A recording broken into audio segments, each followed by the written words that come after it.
mo na unga na kay Polaroid dira no mo na sa wala tapos na kay ko ang nangita. Ako nangita sa ila na ngayon kay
The one that we are considering as fat, or commonly known as fat, this is the triglyceride. Okay, the glyceride is fat, before I forgot.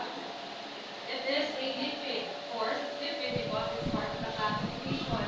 It is a lipid, vanilla, lipid with an alcohol backbone, or with an alcohol backbone in the form of glycerol. That's why it is called as glyceride. So if I'm going to put that one in picture, this is the glyceride. This is the structure. We have your fatty acid, and the one is an alcohol known as glycerol. Okay. Now I'm going to show you how monodiene and triglyceride are formed during a certain process. To start, let's have first with monoglyceride. Monoglyceride contains one fatty acid unit or one monocarboxylic unit plus also one glycerol, which is the alcohol backbone of this structure. If you're going to construct this one, so it's something like this.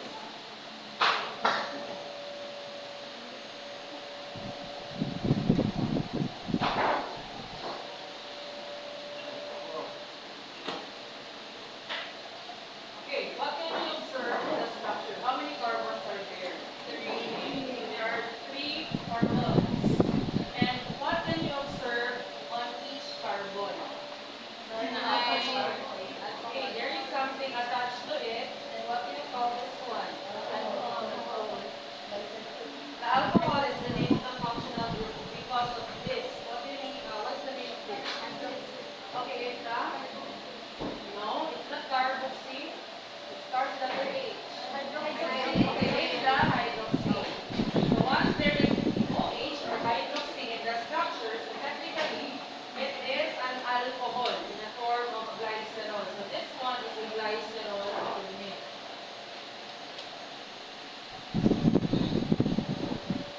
Plus, I put plus here simply because it forms or it undergoes certain reaction. And what is this, or where does glycerol react with? It reacts with one fatty acid. So if we're going to construct fatty acid, as we all know, fatty acid is monocarboxylic. So of course, it's RC, double bond O, and OH. And what would be the byproduct once glycerol and one fatty acid reacted together?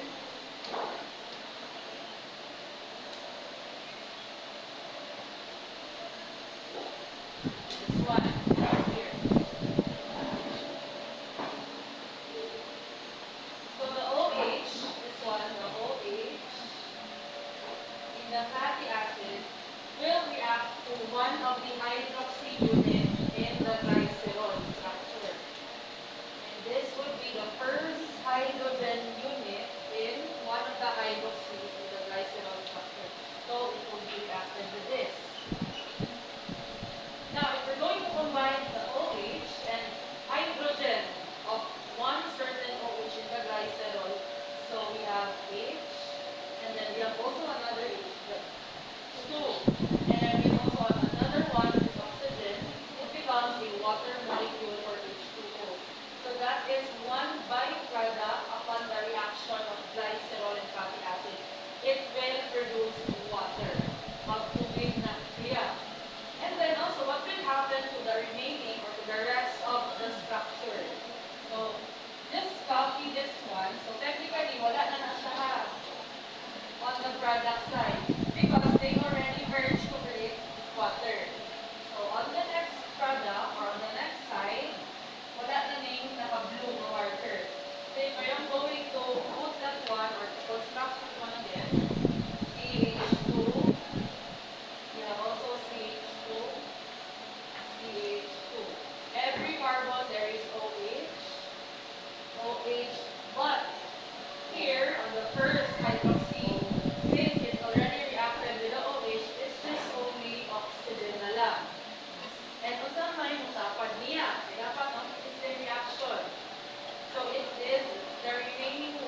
diglyceride.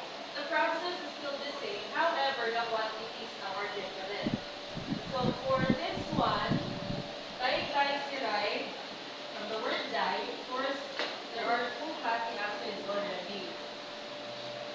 Plus, still one glycerol unit. Okay. Let's change this one. Let's make this a 2. Why did I put 2? Because two fatty acids are already on the reaction. Because this is now diglyceride, where I am explaining how diglycerides are also formed.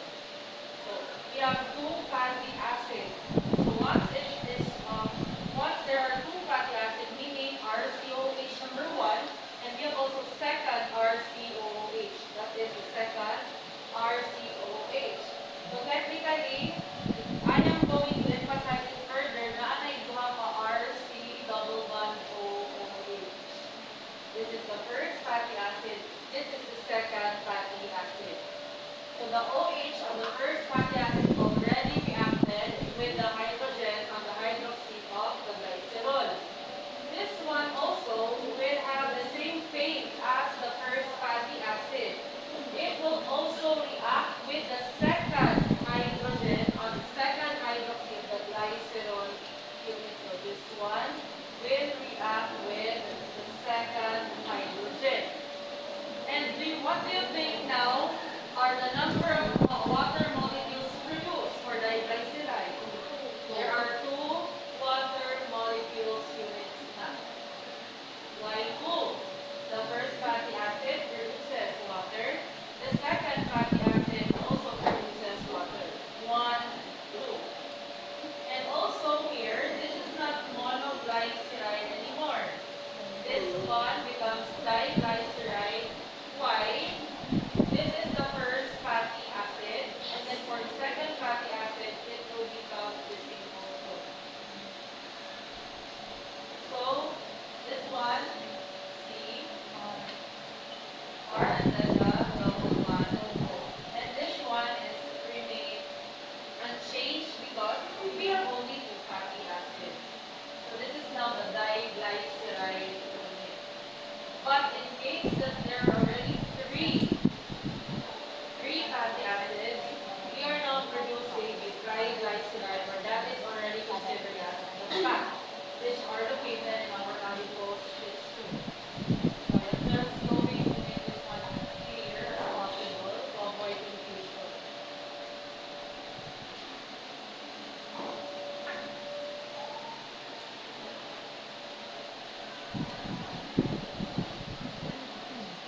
So I will now emphasize that we have 3 fatty acids this time.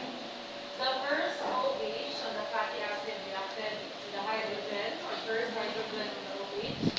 The second fatty acid will reacted on the second hydrogen of the hydroxy of the glycerol unit. And the third, because we have 3, the third OH of the fatty acid unit, or the OH of the fatty acid unit, will react with the third hydrogen on the hydroxy of the glycerol. Now, given that we have 1, 2, 3 reactions, how many water molecules this time will be produced? 3 water molecules. And if you're going to draw the structure of fatty acid, still it contains 3 carbons, but on each carbon it will now be different. It's not glycerol anymore, so this one. So we have still oxygen, but this time, the thing that continues here is the monocarboxylic acid. So we have CR double bond O, same goes here. CR double bond O, CR double bond O. And this is the structure of a triglyceride, or commonly known as fat. So once this fat is stored now in our body, it is now part of the adipose tissue. And once our body is in need of more energy because we're doing such hard exercise,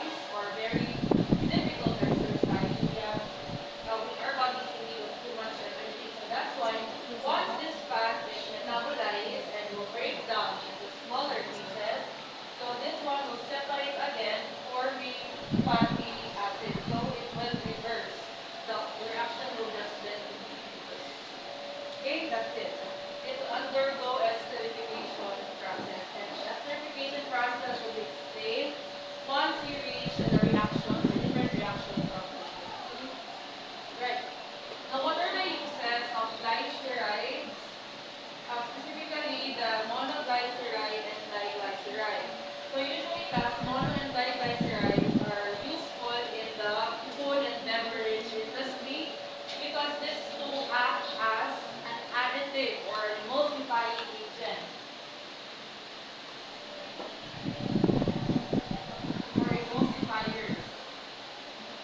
So what are these emulsifiers? I know you're familiar with mayonnaise. And question, have you seen some videos how mayonnaise are created? So what are the main ingredients for mayonnaise? Of course, what specific egg? The egg yolk or the egg white? Egg yolk or egg white? White. White man. White wine. It's the what? Egg albumin or the egg yolk? Albumin. It's the egg albumin. Then another one, what else? Oil. So, as we all know, guys, apart from the egg, apart from oil, what would be the other ingredients? Some will add spices, some will add vinegar, some will add lemon. Regards to sabot-sabot. But technically speaking, as we all know, oil is a lipid, and oil is non-polar, and it cannot go along with the other ingredients as well. But why is it that once we open a jar, which is mayonnaise, we can never detect that there is oil there? It is already mixed successfully. So the main answer to that is it has been emulsified already with our very own emulsifier. And the emulsifier for in the creation or production of mayonnaise is no other than the egg white. So what or how does emulsifiers work? So emulsification class or the emulsifiers, they tend to mix the oil and water or other ingredients that have different polarity as to oil together successfully. So in short, with the presence of an emulsifying agent, it can successfully mix oil and water without determining there is oil the item of food without even knowing. That's the purpose of emulsification. To mix oil and water or to mix the non-polar solvents to polar solvents together. Another examples are peanut butter. Once you touch peanut butter and then once you wash it using water alone, you can feel it's really greasy. Ano greasy man na siya? Again, it contains oil from the peanut oil. But why is it that we cannot able to differentiate or we cannot able to detect the oil not unless we wash it using soap or using water rather? Because it still undergoes emulsification or emulsifying process. Okay, so that's how it stays emulsified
class cholesterol are precursors of the following.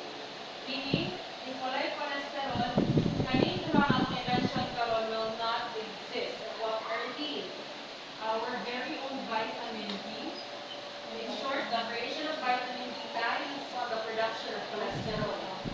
Another one is our very own hormones,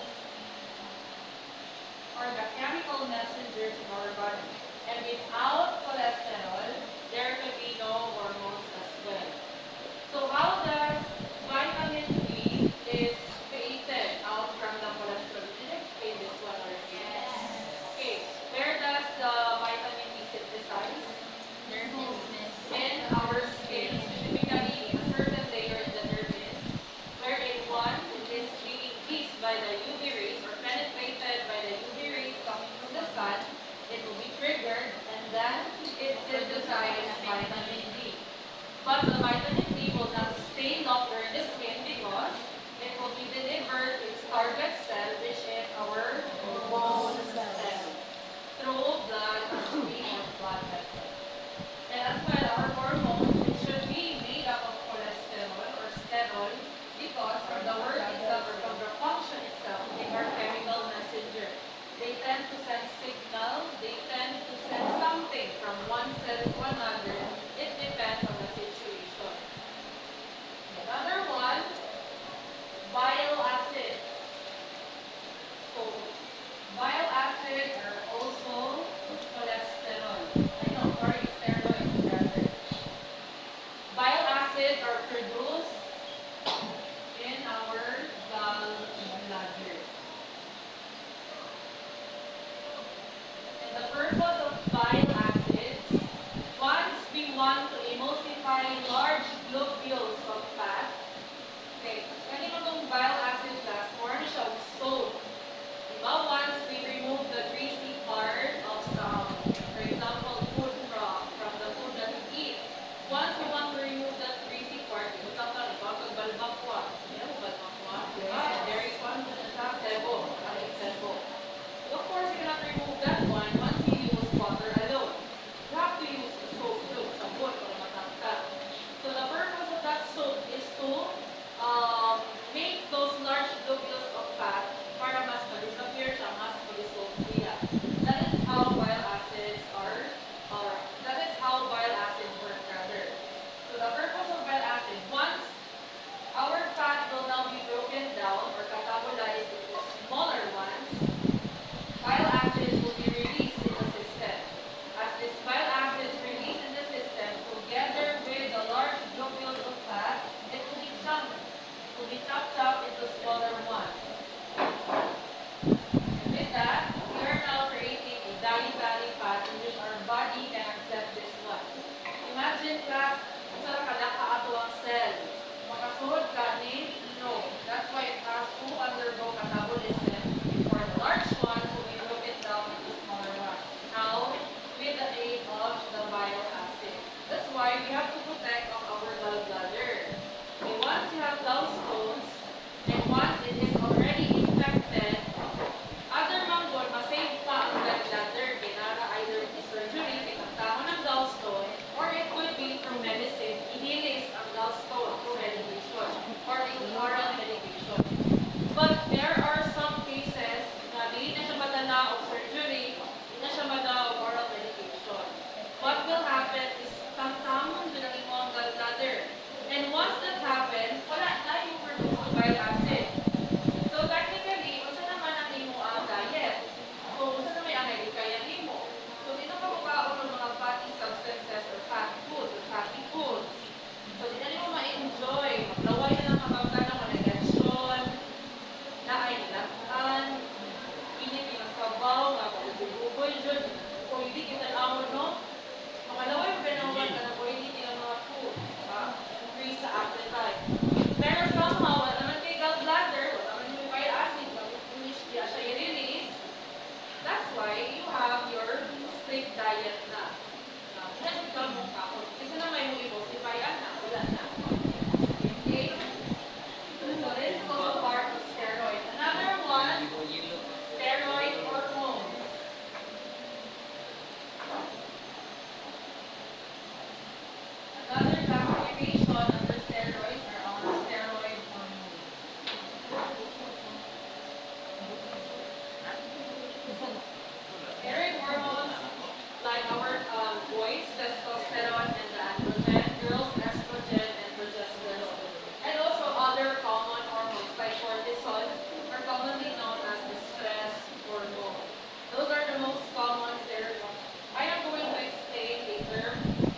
unit or the alcohol backbone of sphingolipid. Now, where the sphingolipid usually is highly concentrated, we can locate sphingolipid mostly in our nerve cell membrane.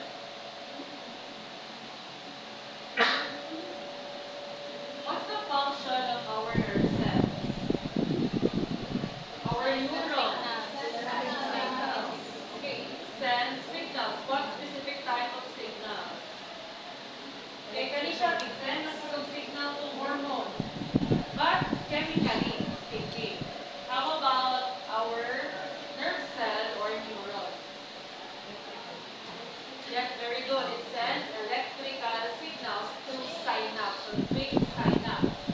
If we're going to draw neuron or the nerve cell, right, looks like this. We have the cell body in the middle, we have the axon. I forgot already. And then something looks like a vein here. These are the myelin sheath. It is where the signal continues to travel as it reaches the end terminal here. What do you call this one? Are these dendrites? Okay, these are dendrites. Okay, now, if this is one nerve cell, in order for it to function, or in order for this cell signal, for example, no, katong may water bath. Diba, if you got may water bath, in. Why is it that you tend to withdraw your hand automatically? Because it sends signals right away for just milliseconds. So once you feel the temperature, the high temperature of the water bath, the moment that you withdraw it or you withdraw your hand, technically because it sends signal already in your nerve cell. So once the signal or the message is here, it will be traveled towards the cell body. So our cell body, where the axon is, it accepts the message.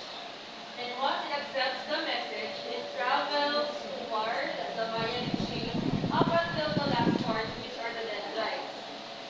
So this will be the end point of having the signal or the message accepted by the cell body. And after the dendrites, here comes another cell body nasal, in which the message now will be taken away and will be delivered to another Napoleon nerve cell. So this one accepts the message, this one delivers the message to another Napoleon nerve cell. And take note guys, it works for millisecond, pas-pas ka na siya. Imagine na lang, no, kita na natin nga, kung ako ikaw po ng ato ang classmate, is na siya po yung pinag. And once we touch them, there is this sudden force na wala kang repel. So to avoid that one from happening, especially class in the myelin sheath is where the message or the electrical synapse directly and automatically travels. It has to be insulated. It has to be protected. Para di siya mabugbag. That's why there is sphingolipid. So the sphingolipid insulates and covers and protects the myelin sheath. That's why it is considered a cell membrane. It is a membrane bound. Mura siya nag-cover, mura siya nag-protect sa mga myelin sheath, individual myelin sheath. Okay, without the presence of sphingolipid, there could be no shock absorber.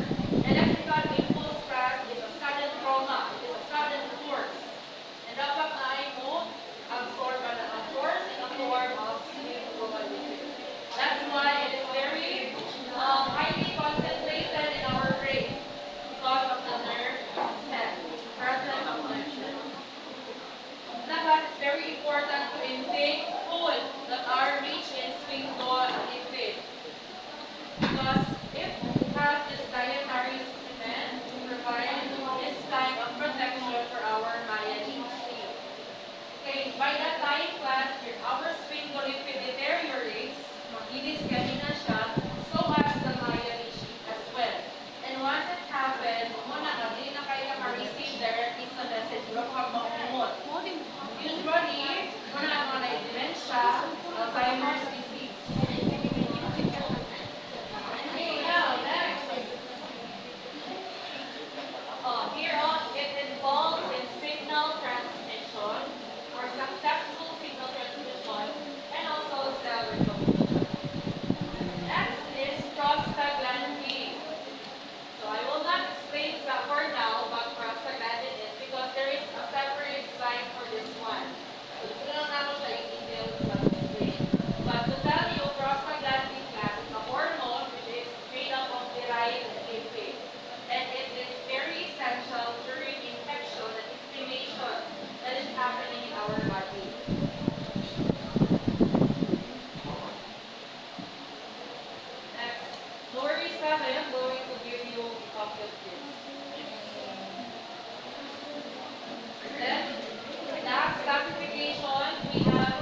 the glycolipids are attached on the surface of the phospholipid binder. What's the purpose of glycolipid?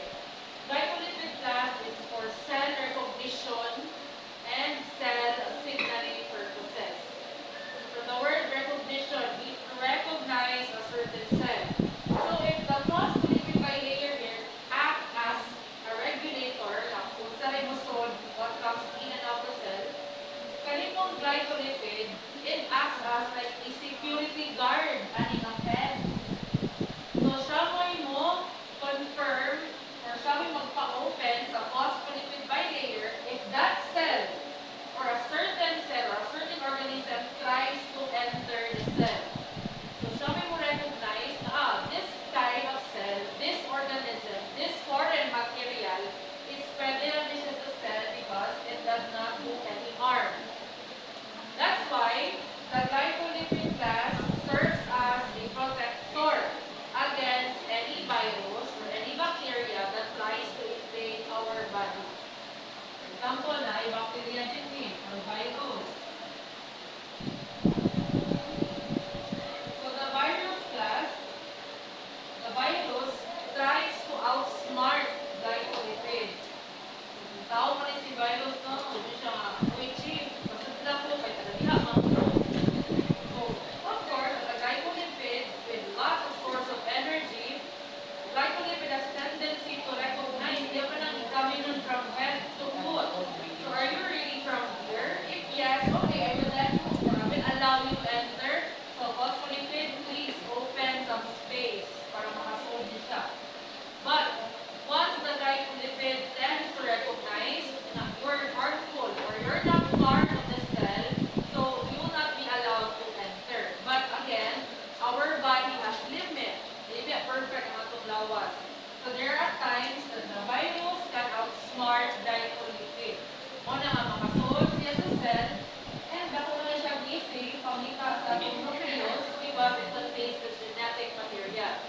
Once the virus enters now the nucleus, it will hijack our DNA. If this is our DNA sequence, na siya iputlon din ha, yung i-insert yung own information. And this information is not for us. So, muna, magsakit na dahil ka no, na mga genetic diseases, disorders, etc.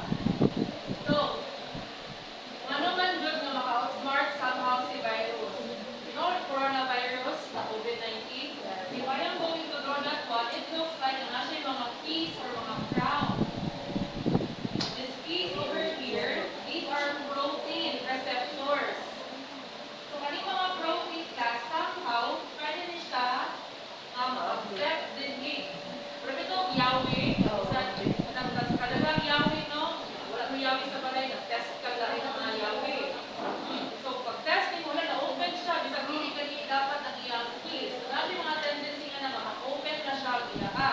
So, just like here, there could be some chances that the protein receptor here can also open the portal of phospholipid bilayer.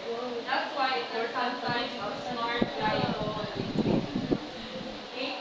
So that explains also why viruses are, sa mode of transmission, no? Mas delikado ang virus compared to bacteria. And aside from that, virus do not have any medication. Naaray medical management na wala din tambal.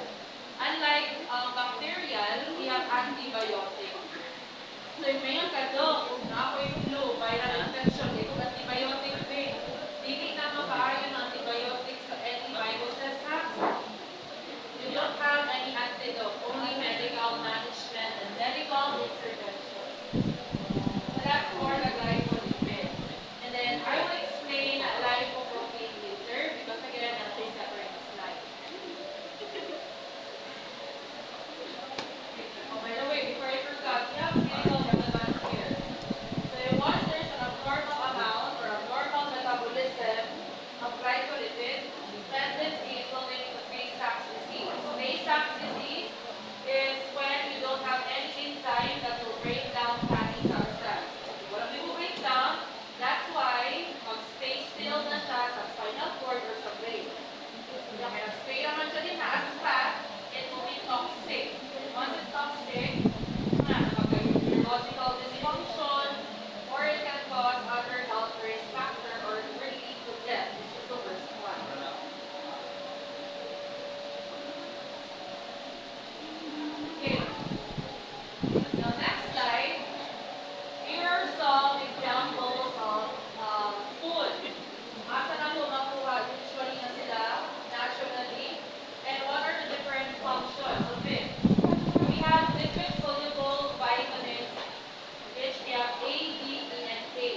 vitamin B, which is the source of calcium. The word calcium, it is for bone mineralization. And once there is deficient or lacking amount of vitamin D, kung bata, rickets, in which their bone becomes soft. Muna, bubakam. You know what bakam? Bawog ang ila ang lower extremities, their legs. Yeah, may Bisaya. I don't know if that's a Cebuano term for rickets. Then if in adults na gani, it's not rickets anymore, but the term is osteomalacia. Still, it is softening of the bone. So, asa may mga source? Number one, sunlight. Kung ilang kay baby or newborn magpa-sunlight ha, even as adults, we need sunlight yapon. Fortified milk, or could be fish. Next, vitamin E. These are antioxidants, which helps our epithelial cell to produce or to reduce rather too much oxidation. Okay, once there is too much oxidation, tendency is damage the cell. Yes, so. Another one, once there is deficient amount, magka-hemolytic anemia. Kanang hemolytic anemia class, it is a disorder in which your red blood cell will die continuously. Mamatay na siya iya. And once your red blood cell continues to die, of course, magama yung amount sa RBC. Once the RBC now is in deficient level, na anemic, blood loss. Second is a low oxygen level. So, if wala na yung supply oxygen sa iyong brain, kuyaw na siya for long risk factor. It was a neurological disorder or neurological symptom. Next one, sources of vitamin E, nara siya sa mani, nuts, some seeds, and also vegetable oils except palm oil and coconut oil. Palm oil and coconut oil are saturated ones. They're healthy. Next, vitamin K. This one is for blood clotting. So, for blood clotting, once there is deficient amount, of course, bleeding will happen. Internal bleeding. Kung pagantay mo na kami mga large bruises, sa wala ka na bangga.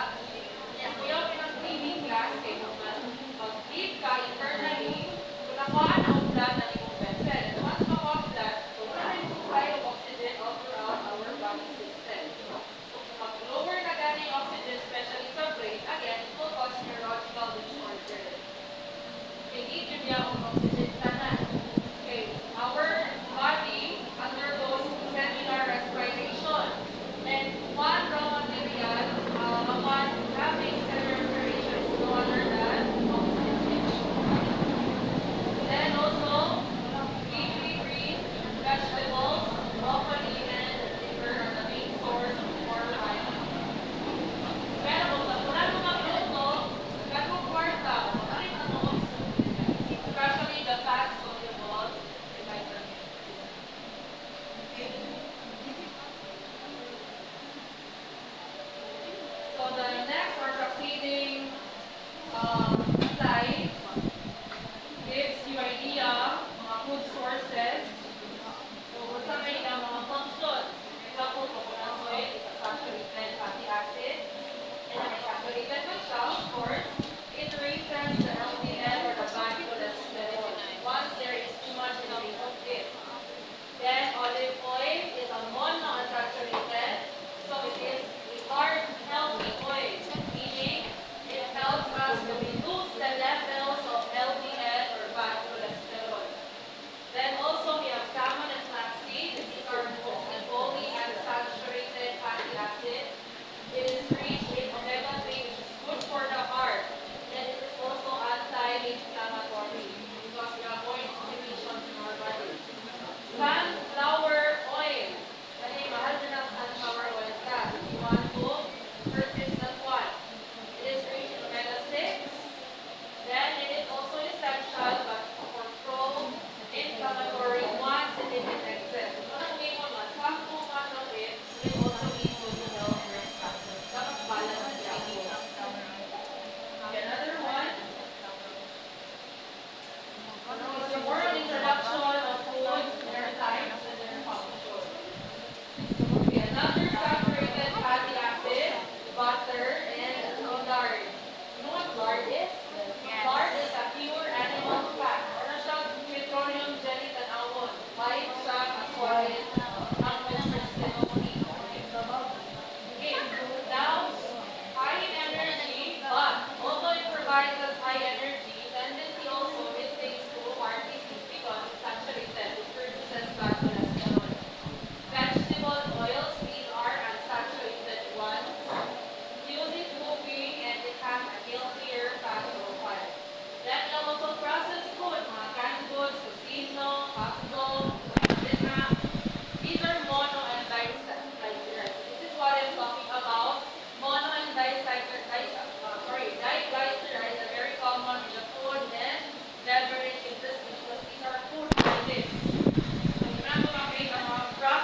soybeans, stale, egg yolk for phospholipid, dairy and animal products for lipolipid. Take note ha, lipolipid, important siya sa cell recognition and immunity. So that's why it doesn't allow any foreign pathogenic organism like virus, bacteria, fungi to enter our cell. Unless, there are still instances of masuot ginagawa. It depends on how our body modifies. Balik na. So, proceed na ako sa next ha. You already know what vitamin A, D, and K is. Their functions, kung yung mga possible organic sources nila. Okay, next, let's have steroids. The steroids, guys, these are tetracyclic. Tetra, which means 4, cyclic, which means 3. So once we draw or construct structure of a steroid, it looks like 4 rings joined together. Something like this.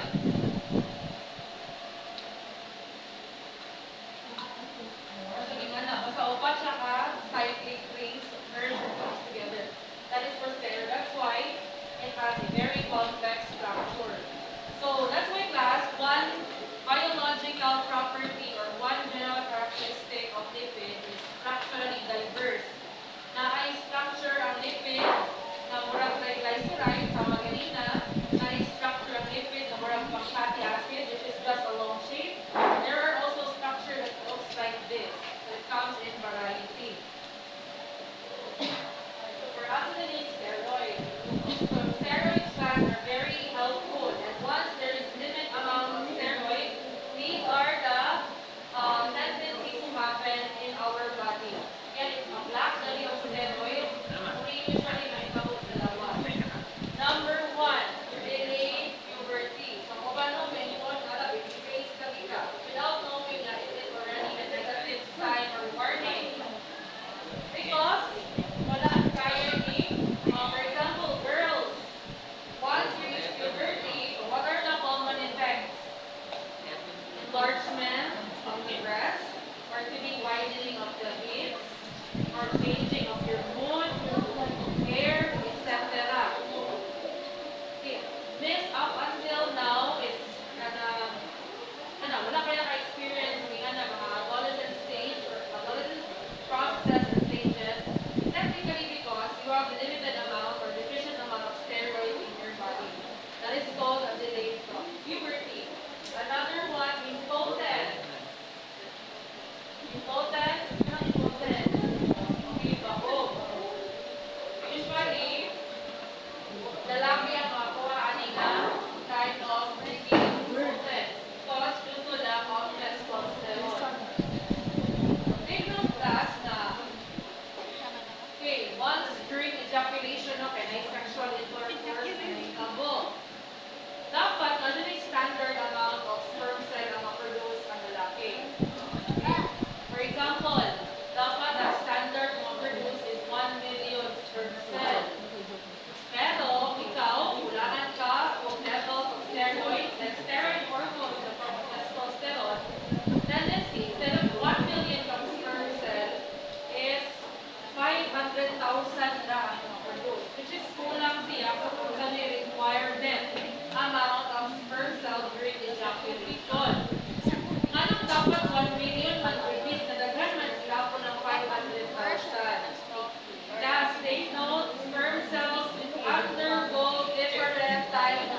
Example of body wasting is what?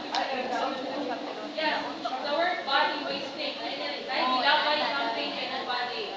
And that is your muscle mass and fat. So, skinny.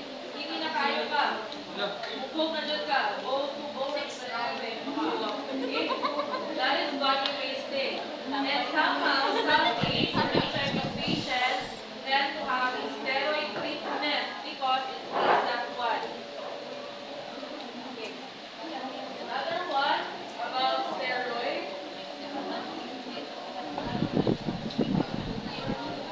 Another one is more on the structures in the normally discussed. Okay. I told you steroid has 3 types: cholesterol, bile acid, and the steroid hormone. Cholesterol, I already emphasized this one, that these are the precursor of vitamin D and steroid hormone. And also, with the presence of cholesterol, it is converted into bile salt. So, if you cholesterol somehow, let's say bile salt, which is needed for fat digestion. Okay, so hindi na ako lang discuss mo, already done, stating that one.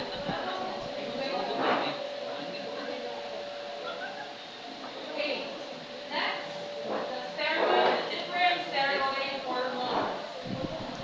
One common steroid hormone is known as adrenocorticoid. Asa man i-release? That love of hormones, it will be released to our endocrine glands. And we have different endocrine glands in our body. But for the case of adrenocorticoid, it is released in our adrenal cortex. Where is the adrenal cortex located? Where does the adrenal cortex located? Sana ang endocrine gland, Adoni? Asa man ang adrenal cortex? Adrenal gland.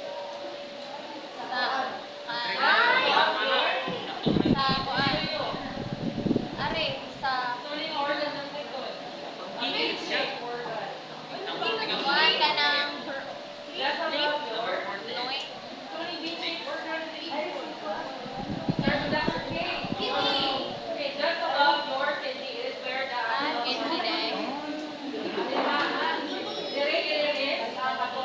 adrenocorticoids.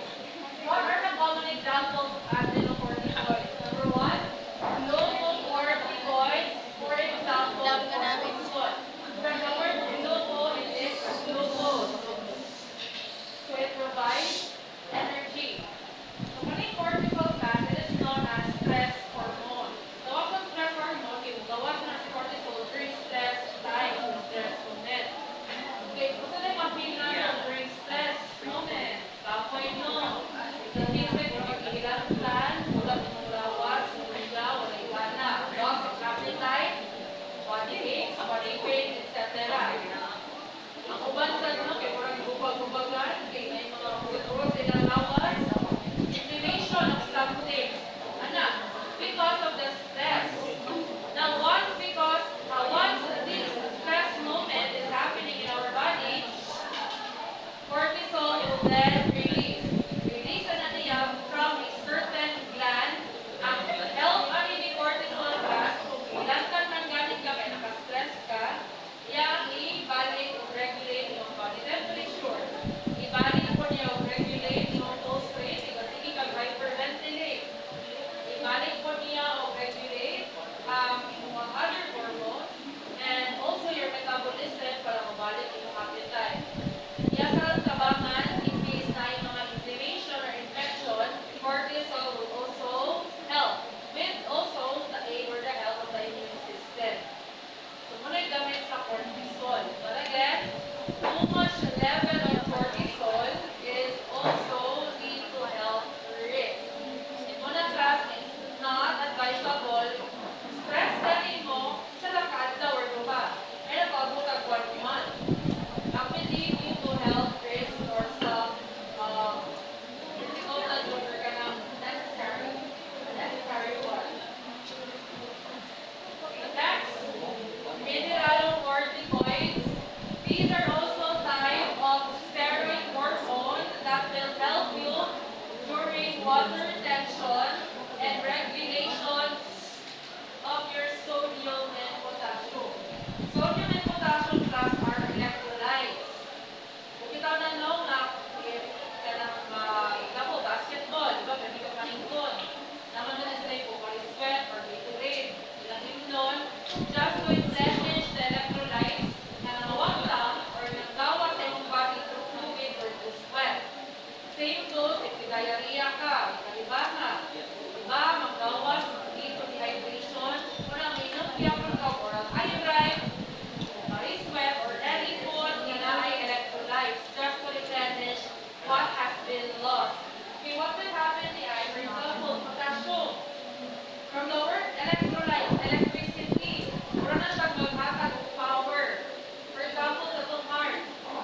Third, prone mo to have a reduced facial hair or pubic hair. Gamay ra po buhok. And lastly, prone mo ang inyong itlog or the testicles will shrink or become soft. But we have to be open-minded because this is part of our topic. And this is a factual information. It really happens. Okay? So muna, once there is deficient amount of androgen. Oh, girls, what's that? We have estrogen and progesterone. Estrogen is the female sex hormone, and this also gives us girls our very own physical attributes. Same with the hormone, if we have deficient amount of estrogen, it will lead to osteoporosis. One of the most common health risks. I put that sa progesterone. Progesterone class, on the other hand, is the main reason why it is only girls have monthly menstrual cycle and can have pregnancy. Bayan mo yung pwede magurus. Then also, promoting mammary gland development. Okay na lang, itawag ka mammals because we have mammary gland. And ang mammary gland class, it will be only stimulated once you are pregnant because it tends to produce milk for the incoming baby. Miss, if mammals like that, the mammals are mga boys. Hindi ba sila ka-produce of milk? Actually, they're still considered as mammal. Naabla po yung mammary gland ng mga boys. But in recessive amount. For the girls, it's dominant. Una, di siya ka-target, di siya ka-stimulate na mumagin o gatas. It's only the girls. Dami sa may control natin, anong recessive versus the boys, dominant sa girl. The hormone itself, the progesterone. Yan, alam ito may mga fetus.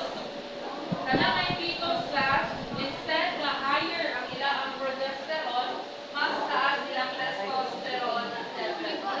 Ano po ang mga polycystic ovarian sa ovary.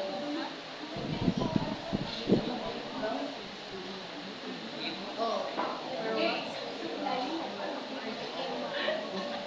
Now, because of high technology, medical innovations, some laboratories created synthetic drug in a form of AAS, anabolic androgenic steroid. Mona class na ipagturok ng mga Pacquiao or ipagturok ng mga i-undergo or mga of sports to enhance their performance level. But some sports doesn't allow to have that one. Okay, tikas daw ko na. Okay? Ano siya? AAS. Then, are you familiar with bodybuilding activity? Kaya bodybuilder. Mabantay mo na, wala tika na yun ang mga panit.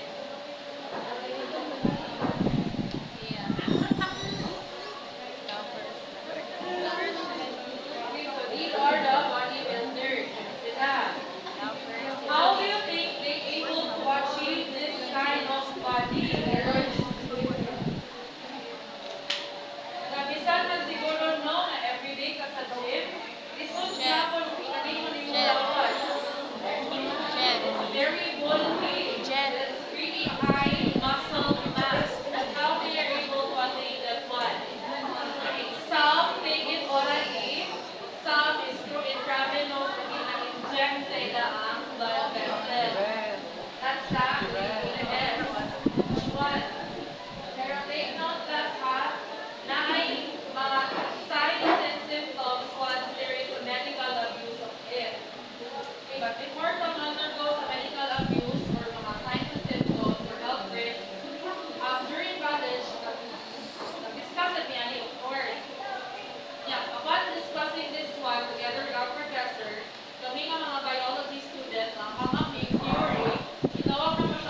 considered as love hormone because this hormone class enables to induce contraction for the mother.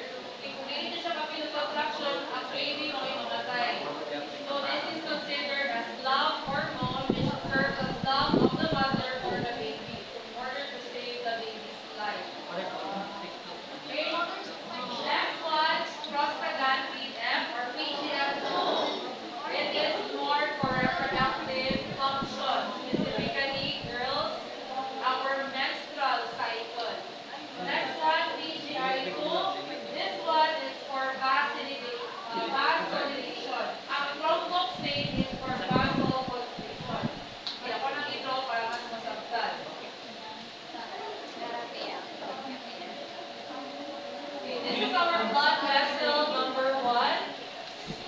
This is also our blood vessel number 2.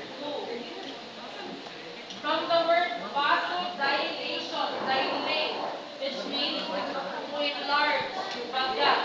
So this one is vasodilation. And this what happens once there is PGI2.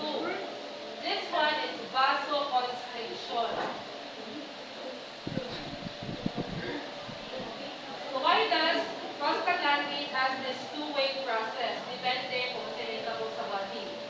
This one, or the PGI2, will have its concentration or lumabas or release ang PGI2 or prostaglandin 1 to once we have our here, the eyes here, nawa. Release na lang siya class once you need to dilate your blood vessel because namakita niya na thicken. Your blood is thickened. And once your blood becomes thick, it has a greater chance na dili siya ka-flow or ka-circulate accurately and properly. Hinay iyang circulation. Kaya baga na kayo ang dugo, baga kayo ang aggression sa platelet. So with that, here comes PGI2 or the prostaglandin I2 to help with this case. Iyang buhaton, iyang i-dilate. It will widen the diameter of the blood vessel para ang thickened of blood will then separated back again. And with that, it helps you against the health risk factor. But on the other hand, we have thromboxane. So when is the time that prostaglandin, the type of thromboxane will be released? O, binanghag ka, nasamad ka. So there is vessel damage or blood vessel damage. And once there's blood vessel damage, of course, to avoid too much bleeding, i-close yun na niya. That is for blood clotting. That's why it was strict to allow blood clotting. Kanin, to not allow blood clotting due to platelet aggression. So in short, it depends on the situation. So mura og doble cara sa prostaglandin. It is for anti-blood clotting or anti-blood coagulation. It is for blood coagulation or blood clotting when needed. Okay? Again, recall PGE for uterine contraction, PGF for reproductive function, PGI2 to inhibit or to prevent any platelet aggregation rather, and thromboxane to promote platelet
you have to fight this disease already.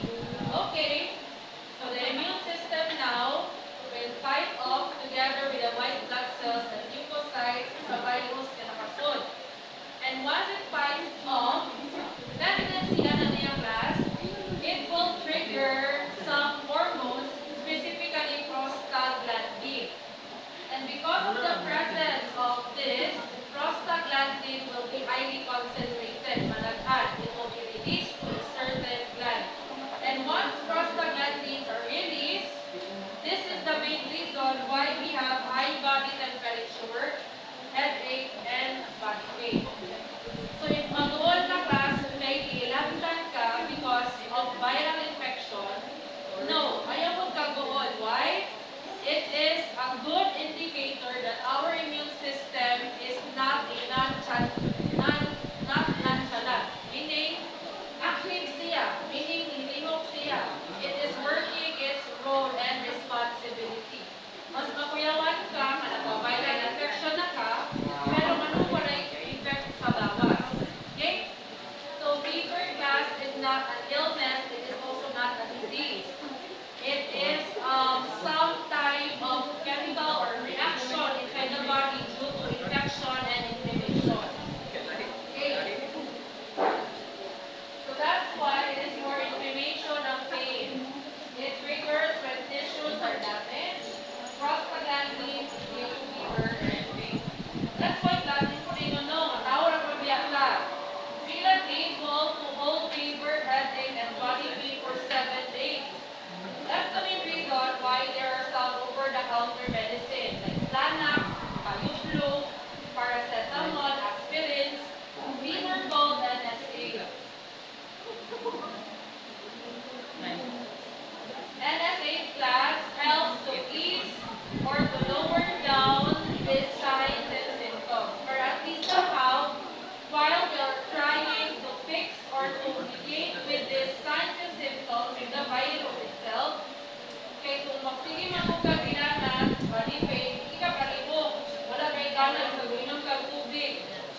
liver,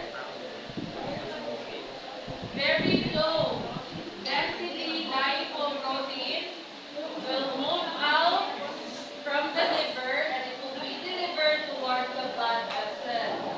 And once the very low density lipoprotein reach the blood vessels, it will be converted and turned into LDL. Daghan pa ang LDL, inugangan pa rin mo o very low density lipoprotein na ma-convert into LDL somehow, mas punagana doon ang plaque build-up leading to atherosclerosis. So, both VLDL and LDL are considered as bad cholesterol. This one is bad because by the time it reaches the blood vessel, it will be converted and turned into LDL. And the opposite one is the good cholesterol. These are the scavengers of LDL. Wala siya yung scavenger na be very low density lipoprotein because technically this will be turned into LDL. So wala yung VLDL of that because it will turn into bad cholesterol. Okay?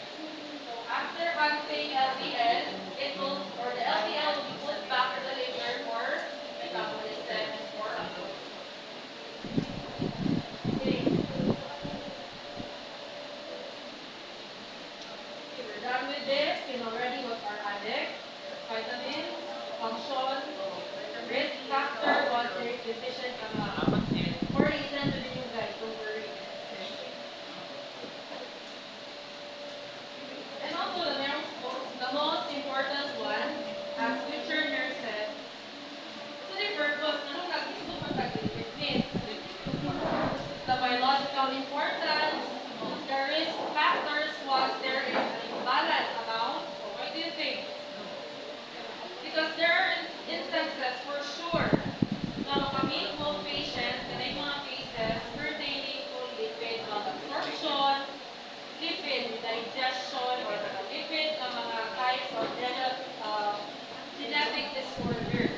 So, maka-encounter mo yan ng patient. And without any vital information of what lipid is, the function and property, then how can you determine or how can you make no diagnosis for that patient?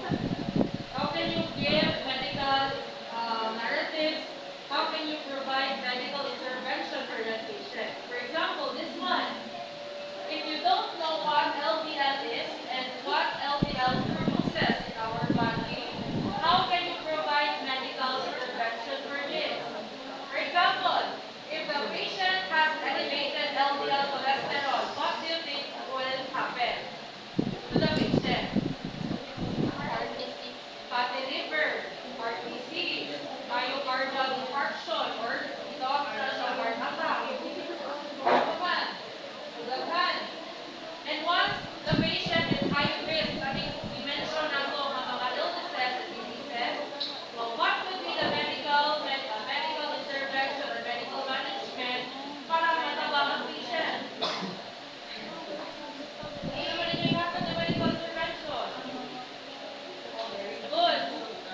Ma'am, sir, you have to change your lifestyle starting from now. You have to avoid this, you have to avoid that. Okay, plano yung mga maintenance, no, para malinis sa mga bad cholesterol o nakakalitambal. So those are the difference of medical management and medical intervention. Lifestyle modification, mga statins, fibrates, taking of omega-3, mga supplements, etc. In this one, if wala kayong bile acid, wala tayong mo emulsify sa fat, definitely ka, malibang gani ka, your stool will be high with fats. Fatty stool, or tinawag siya o steatoria. Basta gani namin fatty stool, inyong bantayan, number 1, you float ang inyong stool sa water because of the buoyancy, it's pure fat. Second, the color of your stool is bright yellow. Like, nga na,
one, insulin resistance.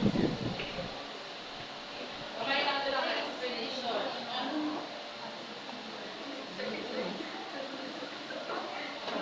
Okay, why is it that the patient experiences insulin resistance the moment na taas siya o cholesterol or taas siya o fat or adipose tissue? As we all know, that's both glucose and also lipid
Tay-Sachs disease, Gaucher's disease.